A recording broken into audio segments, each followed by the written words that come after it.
Neither you or I are lawyers, so we may just be. But I can read the law. I mean, further. The statute is plain. Are you saying that you don't think that the protesters are seeking to influence the decision?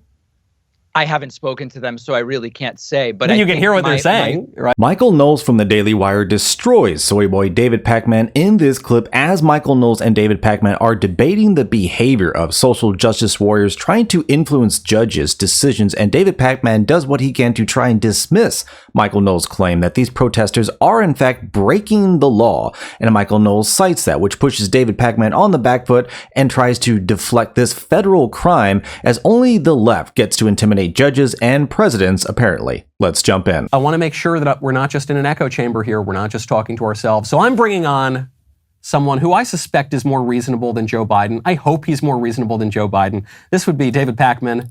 David coming back to the show, nationally syndicated progressive talk show host on TV and radio. David, thank you for coming back to the show. The first time went so well, I had to come back for seconds. I knew it. That's why we invited you back. And listen, I was disheartened to see that Joe Biden and Jen Psaki would not condemn the protests at all hours outside of the justices' homes and residential neighborhoods before their families. I suspect, I mean this sincerely, I'm not being facetious at all. I suspect you are more reasonable than the staffers at the White House now. Can we at least agree this is bad? It is bad to protest outside of Supreme Court justices' homes? Well, so I suspect you want to have a good faith conversation about this. Is that a fair assessment? So we can speak freely here. You're not just looking to play gotcha here. I'm not. No, I really okay, not. All right, That's not what we do on the show. So let's see. This is not a protest technique I would employ, right? But I have a large platform online where I'm going to reach way more people than going to anybody's house. So like my personal thing is, this is not a protest technique I would employ. Let's go through like legality, morality, ethics, etc. Yep. Anything that is a criminal act, like a Molotov cocktail, destruction of property, whatever, it should be reported. If there's a crime, people should be charged. If you can get a guilty verdict, they should be, sentenced. Fine. Very, very good. Yep.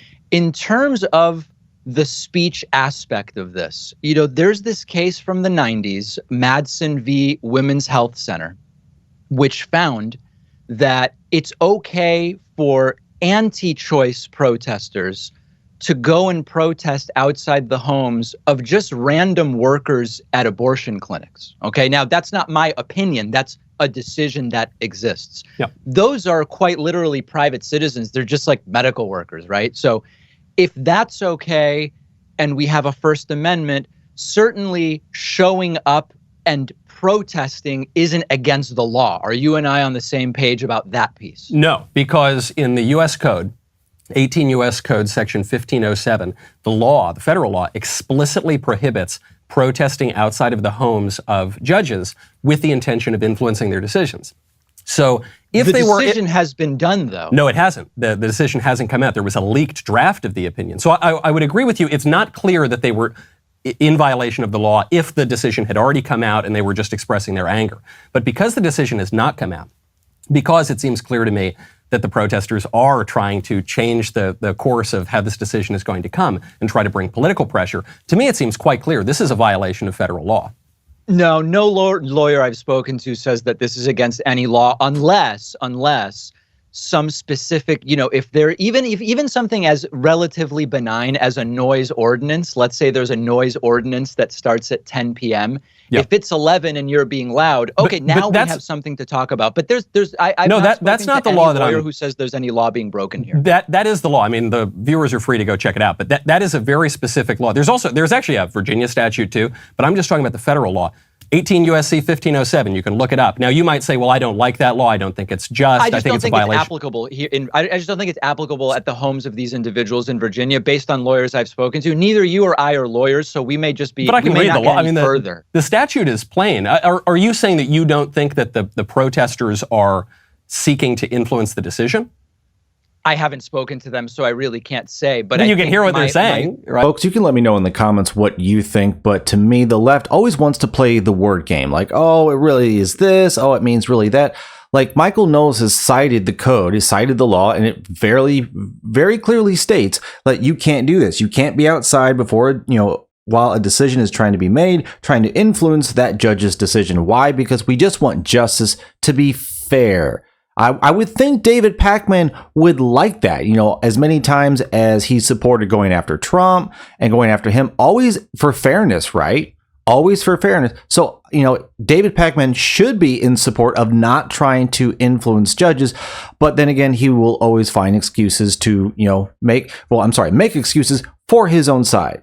But, Michael Knowles is just making a very clear point. Like, why can't the left and the right just be on the same page in that we shouldn't try to influence or intimidate judges or use them in cases to intimidate presidents or any type of lawfare? Like, we should all be able to agree on that, right? Like, I would ask David Pakman that question. Maybe he's changed his mind now, but let me know in the comments what you think, folks. Leave a like. Let's get back in. What's that? You can hear the sort of things that they're chanting. They're not saying... I actually have not heard what they're chanting. I have not. Okay. I don't know what are they chanting? You tell me. They're chanting, my body, my choice. They're chanting, My body, my choice isn't change the decision.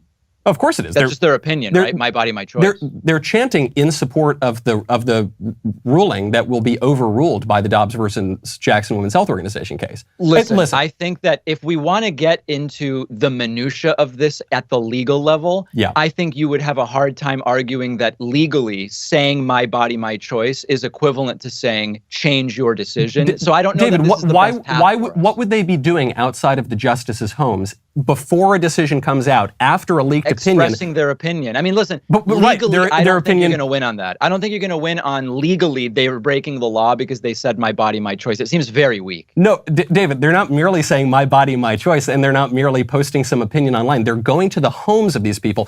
Actually, the group that sent them, it's called Ruth Sent Us, they said that this is an unacceptable attack on women and LGBT, and we need to force them, right? That was the key word. We need to force them to change their views using a diversity of tactics. And we would acknowledge that peaceful protesting is just one tactic, so it seems like they're calling for other things. But even that word force, what does that word force mean? Now you're blending, now you're saying, well, they've used peaceful protesting, but they're calling for other things. So they've broken... That isn't my problem. No, I think that is a separate issue, but the very fact that the organization that sent... I'm sorry? But you introduced it in this conversation. That's a problem as well, that they're calling for a diversity of tactics. But the chief problem that we're discussing here is that the organization that is taking responsibility for sending the mobs to the justices' homes says we need to force them to change their minds. We need to force them to not attack women and LGBT and all of the other minority groups that they're discussing. So even the word force would suggest to me that they are attempting to influence the decision and therefore are in violation of this law. Yeah, folks, in my opinion, and if I saw that, I would agree with Michael Knowles' assessment. If you're standing outside of a judge saying this, and then you're also posting things like, we have to force these people to change their decision, I would then qualify that with your own words as you trying to influence a judge's decision. David Pakman obviously doesn't see that, but I'm going to think that. You can let me in the comments know, would you think that if you saw that? But even with Donald Trump winning the election, this isn't going to change a lot of these people's behavior. Yeah, the tide maybe has been turning, but the fight isn't over. It's going to keep going. The same tactics are going to be used in a lot of cases because a lot of these people just don't know what else to do. The left is losing their mind, and they're just going to double and triple down on the same tactics. They're going to shame, they're going to attack, they're going to lie. So I don't really expect anything different. But David Pakman's going to run out of stuff to say. He's going to have to face truth at some point, folks. But thanks for watching. Take care. Let me know in the comments what you thought about what Michael Knowles had to say to David Pakman. Like and subscribe, and I'll see you on the next one.